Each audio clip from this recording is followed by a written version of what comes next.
The first thing I remember was waking up and having blood everywhere. You know, this window was smashed in, my driver's side one was smashed in.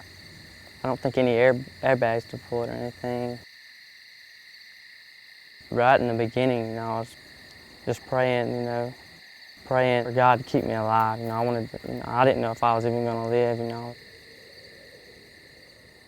We got to the hospital just right after TJ did in the emergency room. I got back there and TJ was still, that wasn't been cleaned up or anything, and still bloody and glass, and that we're working on him. The first thing he told me when I walked in the ER was that he was paralyzed. And I said, it's okay. You're alive and that's all that matters. He knew he was paralyzed and he knew the outcome would probably be that way for him for the rest of his life. The doctors came in and the research team came in and asked me, you know, would I be willing to have embryonic stem cells implanted to try to see if that would help me out or whatever. And that's the closest thing I had. That's the best shot I had.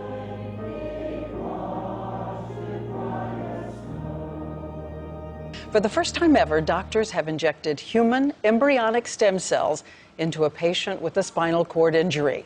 Embryonic stem cells have been at the center of an intense national debate, and tonight, the first chance for doctors to see if they might indeed work in humans. Rats with little use of their hind legs were able to walk again within weeks after being injected with embryonic stem cells. So they're trying to mimic what they've been able to show in these animal models in human patients. We want to cure paralysis. We want to stop spinal cord injury. How incredible would that be?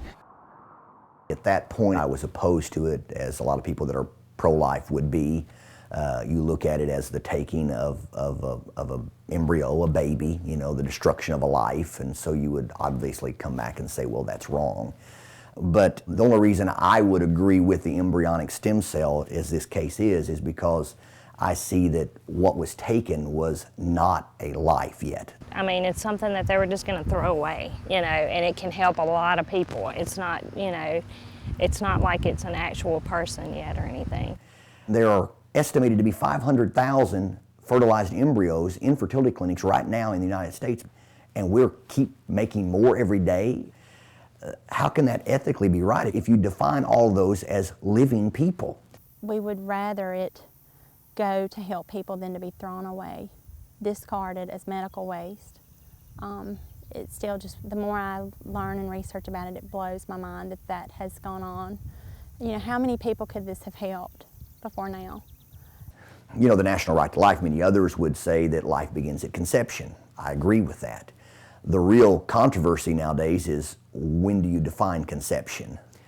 From a biblical standpoint, as a minister, you know, I see in the scriptures where that the Bible says that conception, that word, Greek and Hebrew word for conception, is always defined as being pregnant or with child. Fertilization can take place in a petri dish. The woman is never pregnant. She's not with child. Not until that fertilized embryo is implanted will there ever be a pregnancy. Will a pregnancy test show positive? Will a baby ever come about? And I've seen that there's a distinction there. I feel that God is going to honor this because it's helping so many people. And these are sacred cells. You know, they are genuinely sacred cells and they should be respected in every way.